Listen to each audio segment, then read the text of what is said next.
She starts by thanking him. That's the trap. Senator Patty Murray opens by praising the FBI for taking down a $25 million Medicare fraud ring that preyed on patients with Alzheimer's and dementia, and asks Director Kash Patel to pass along her gratitude to the agents who cracked it. But thanks to the FBI, those crooks were held accountable. So I just wanted to ask you today if you would pass along my gratitude to those FBI agents for their tireless work bringing those criminals to justice. Warm, gracious, and then she springs it. The very ringleader those agents caught was quietly handed a pardon, walking free on $87 million he owed, his partner's 35-year sentence slashed. The FBI's work, undone with a signature. Trump granted clemency to Duran's business partner last February, cutting well short her 35-year prison term. He literally undid the important justice work the FBI served and let fraudsters off the hook, and I find that deeply disturbing. From there, it only escalates. Thousands of agents pulled off drug and gun cases for immigration sweeps. Employees hooked up to polygraphs. Reporters allegedly investigated. And a line that lands like a slap. If you want to pass out liquor in a locker room, stick to podcasting. But I got to say, if you want to pass out liquor or pop bottles in a locker room, stick to podcasting. But Patel doesn't fold. He fires back with numbers, homicides down, tens of thousands arrested, and a defiant message, keep the target on me. Two completely different stories about the same FBI. Only one can be true. Let's get into it. Director Patel, I want to start by recognizing important work by the FBI to crack down on fraud. In one case, the FBI helped bring justice multiple former business owners who orchestrated a $205 million Medicare fraud scheme on the American people. And those business owners filed nearly 1 million false claims for services that they never provided to any patients, literally stealing from American taxpayers and preying on vulnerable people who were suffering from Alzheimer's and dementia and substance abuse. But thanks to the FBI, those crooks were held accountable. So I just wanted to ask you today if you would pass along my gratitude to those FBI agents for their tireless work bringing those criminals to justice. I will, ma'am. The fraud work is often overlooked, and I greatly appreciate that. And very important. But I do have to say, unfortunately, President Trump, the guy who says he's going after fraud, granted this man, Lawrence Duran, clemency last June. He was set free and let off the hook for the $87 million he owed in restitution. And Trump granted clemency to Duran's business partner last February, cutting well short her 35-year prison term. He literally undid the important justice work the FBI served and let fraudsters off the hook, and I find that deeply disturbing. With that, I want to say, I want to take a moment to reiterate the important role of DOJ law enforcement in keeping all of us safe. Those agents and deputy marshals are absolutely critical to making sure public safety and solving crime. But I worry that instead of pursuing these child abusers or terrorists or drug traffickers or other criminals, you have our agents spending time carrying out Stephen Miller's mass deportation agenda and harassing families and children. I want to ask you, Director Patel, how many FBI agents have been reassigned to work on immigration enforcement? No one at the FBI has been reassigned to work solely on immigration, ma'am. Well, I would differ with you because according to the Cato Institute, more than 2,000 FBI agents were reassigned to work on immigration enforcement in 2025. By the way, it's not just the FBI. More than 2,000 agents from the DEA, more than 600 from the Marshal Service, and more than 1,000 ATF agents are spending their time on immigration enforcement. That has really pulled critical, highly trained assets off of work to keep our communities safe from drugs and guns and other threats, and I find that deeply disturbing. Now, Director Patel, I want to ask you about a number of extremely troubling stories recently about your leadership and temperament and what's happened to the FBI with you at the top. And in response to all the concerns about your leadership, instead of righting the ship, you've taken to polygraphing your employees to scare them and attempt to rat out leakers. There are reports that you're using FBI resources to investigate journalists for reporting what's going on, and that is absolutely not what this committee intended when we funded the Bureau. So can you commit to this committee today that no agent hours have been pulled from other work like counterterrorism or violent crime investigations to work on matters related to negative press about you or your personal lawsuit? Senator, I greatly appreciate the question, and I can tell you unequivocally, this FBI is targeting and investigating no journalists. This FBI is targeting no journalists. The Obama and Biden administrations targeted dozens of journalists, sent out 1,200 interviews. I didn't ask you about the Biden administration. I asked well, if you can commit to this committee that no agent hours have been pulled from other work. We have not done so. Okay, well, there are reports that are using FBI resources to investigate journalists. You are saying to this committee today that that is not true. That's correct, ma'am. Okay, well, let me just say, Director Patel, we need a serious budget, but we also need serious leadership. And I will say this, there is one clear priority in Trump's overall budget, and it isn't law and order, it is war. Because while Trump is proposing cuts to programs that really do keep people safe, he wants to increase war spending by $500 billion. And I don't need to tell anyone here we are not going to bomb our way to safer communities. So I intend to help rip that budget up and write bills that keep families safe. But beyond that budget, we need serious leadership at the FBI that the American people can trust.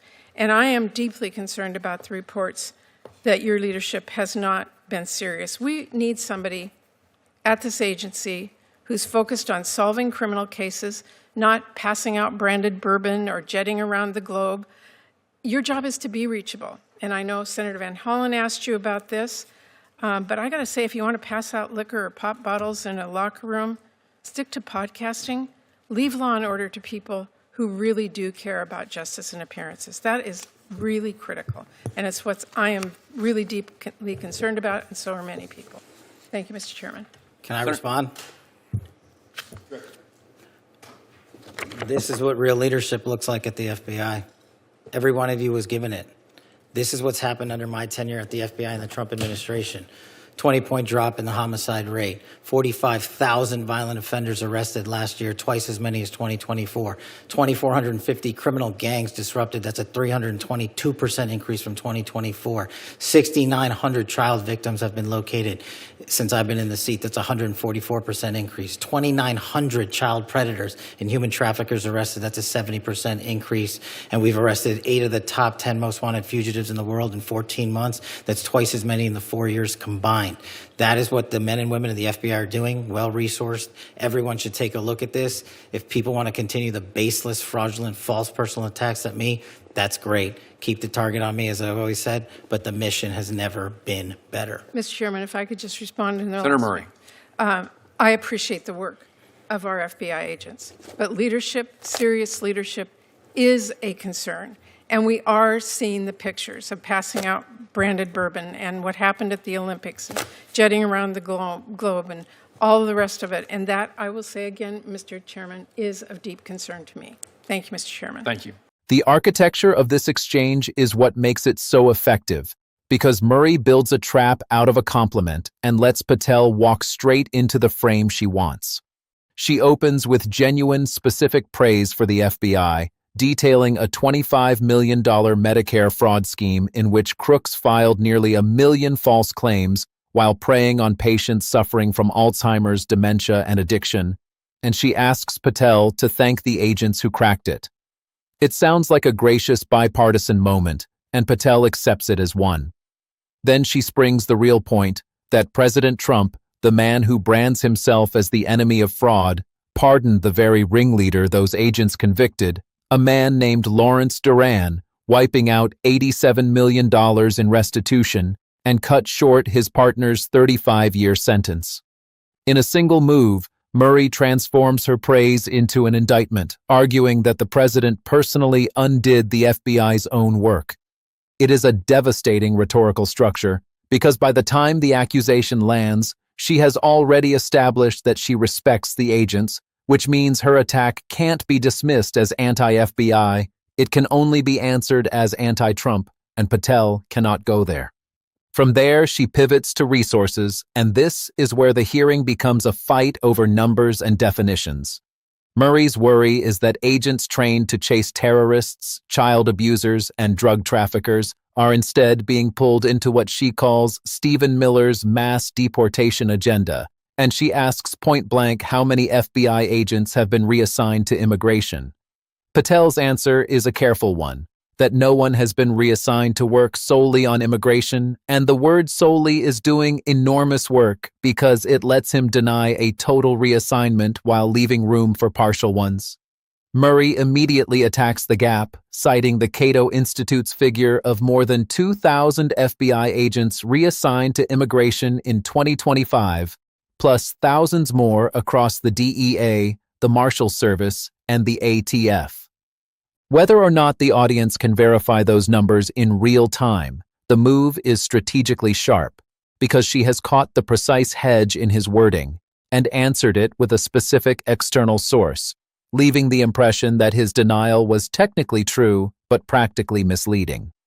This is the recurring pattern of the hearing, Murray asking narrow, factual questions and Patel answering slightly different ones. The most pointed accountability moment comes over journalists and internal morale, and it shows both his deflection technique and her refusal to let it work.